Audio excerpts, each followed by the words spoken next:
ಇಡಿ ರೇಡ್ನ ವಿಚಾರಕ್ಕೆ ಸಂಬಂಧಪಟ್ಟಂತೆ ಗೃಹ ಸಚಿವ ಜಿ ಪರಮೇಶ್ವರ್ ಅವರು ಮಾತನಾಡ್ತಾ ಇದ್ದಾರೆ. ಬನ್ನಿ ನೋಡೋಣ. ಮಾಡಬೇಕಲ್ವಾ ಸರ್, ಹುಬ್ಬಳ್ಳಿ ನೇಹಾ ಹಿರೇಮಠ್ ಕೇಸಲ್ಲಿ ಚಾರ್ಜ್ ಶೀಟ್ ಹಾಕಿದ್ದಾರೆ ಪೊಲೀಸರು. ಅದರಲ್ಲಿ CID ಅವರು ಅದರಲ್ಲಿ ಅವ್ರ ತಂದೆ ನಿರಂಜನ್ ಹಿರೇಮಠ್ ಅವರು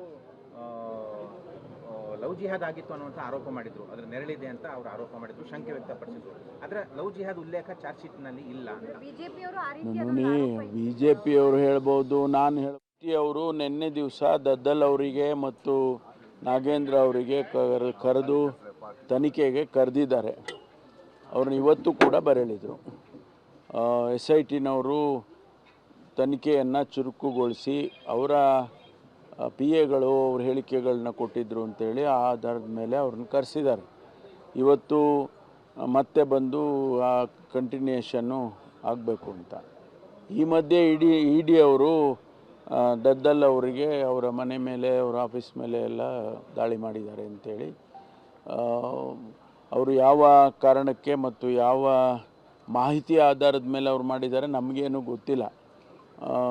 ಅದರಿಂದ ನಾನೇನು ಅದಕ್ಕೆ ಪ್ರತಿಕ್ರಿಯೆ ಕೊಡೋದಕ್ಕೆ ಬರೋದಿಲ್ಲ.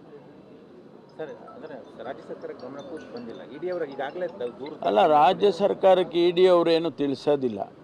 ಇಡಿ ಅವರಾಗಲಿ CBIನವರಾಗಲಿ ರಾಜ್ಯ ಸರ್ಕಾರಕ್ಕೆ ಏನು ತಿಳಿಸೋದಿಲ್ಲ. ಅವರು ಇಂಡಿಪೆಂಡೆಂಟಾಗಿ ಅವರು ಆಪ್ರೇಟ್ ಮಾಡ್ತಾರೆ.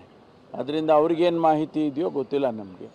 ಅವರು ಕೆಲಸ ಮಾಡ್ತಾರೆ. ಒಂದು ರೀತಿಯಲ್ಲಿ ಸರ್ಕಾರಕ್ಕೆ ಮುಜುಗರ ಅಲ್ವಾ ಸರ್ ಇದು? ಮುಜುಗರದ ಪ್ರಶ್ನೆ ಬರೋದಿಲ್ಲ.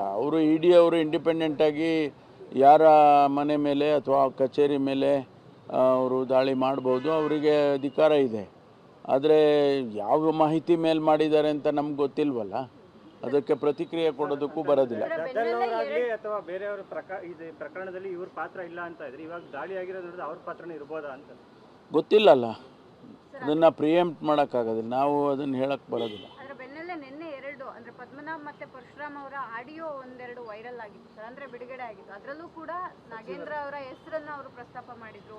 CBI ಅವರು ಬಂದ್ರೆ ನಮಗೆ 2 ವರ್ಷ ಜೈಲ್ ಹಾಕ್ತಾರೆ ಈ ಒಂದು ಪ್ರಕರಣ ಅನ್ನುವಂತಹ ಆಡಿಯೋಗಳು ಸರ್. ನಮಗೆ ನೋಡಿ,